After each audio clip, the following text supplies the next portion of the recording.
বিরিয়ানি এই শব্দটা যে কোনো নন ভেজিটেরিয়ানের মুখে হাসি ফোটাতে যথেষ্ট। আর বাঙালিদের পছন্দের খাদ্য তালিকার প্রথম সারিতে পাকাপাকি স্থান করে নিয়েছে এই ডিশটি।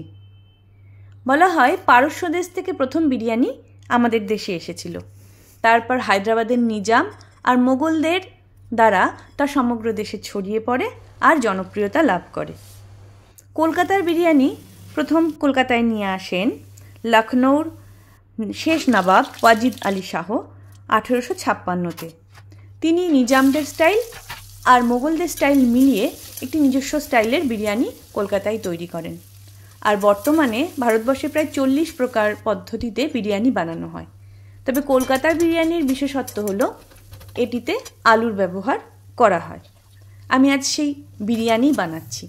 এর জন্য আমি বেশ রেয়াজি চিকেনের পিসগুলোকে ঘণ্টাখানেক টক দই, আদা রসুন আর নুন দিয়ে ম্যারিনেট করে রেখেছিলাম। আর প্রথমেই আমি বেরেস্তা বানিয়ে নিয়েছি আর আলু ভেজে নিয়েছি।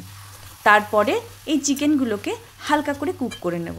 ব্যাস তেলে একটু পেঁয়াজ খানিকক্ষণ কুক করে আদা রসুন বাটা দিয়ে এই চিকেনটাকে দিয়ে খানিকক্ষণ কুক করে একটু বিরিয়ানি মশলা দিই, আর কিছু এতে দেবো না। ব্যাস নুন দিয়ে দিয়েছি, আর কিছু এতে দেবো না।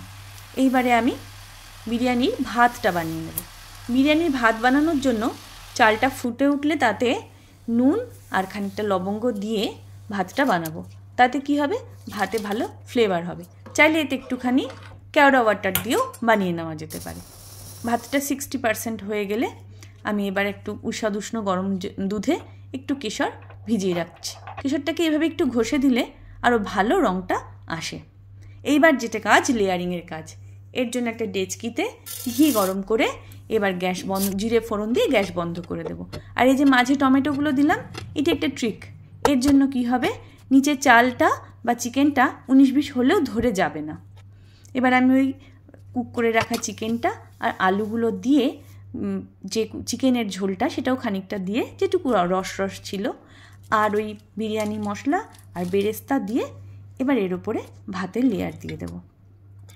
প্রথম ভাতের লেয়ারটা দেওয়ার পর সেই ভাতের ওপরেও নুন, বিরিয়ানি মশলা, খানিকটা বেরেস্তা, একটু ঘি আর ওই বেঁচে থাকা চিকেনগুলো দিয়ে দেব। যে কটা পিস বেঁচে ছিল আরও, সেগুলো এর উপর সাজিয়ে দিলাম।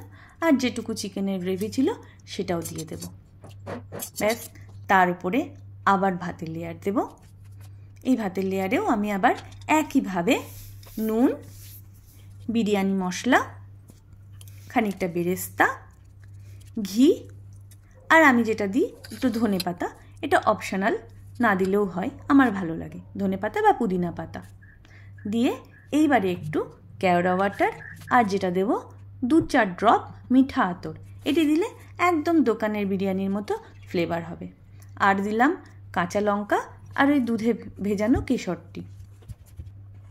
এবারে এইভাবে খানিকটা আটা নিয়ে ডেচকির মুখটা ভালোভাবে সিল করে দিতে হবে, যাতে কোনো ভেপার বেরিয়ে না যায়। আর এবার আমি বিরিয়ানিটাকে দমে চড়াবো। ব্যাস, একটা তাওয়ার উপরে ডেচকিটা দিয়ে ওপর থেকে আরেকটা ডেচকিতে বেশ খানিকটা জল ভর্তি করে দিয়ে দিলাম। এতে প্রেশার ভালো হবে।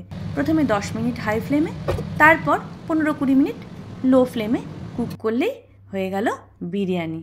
আহা, সবার পছন্দের বিরিয়ানি। রবিবারের দুপুর হোক বা যে কোনো ছুটির দিন, টেবিলে বিরিয়ানি দেখলেই সবার মুখে হাসি। কেমন হয়েছে জানিও।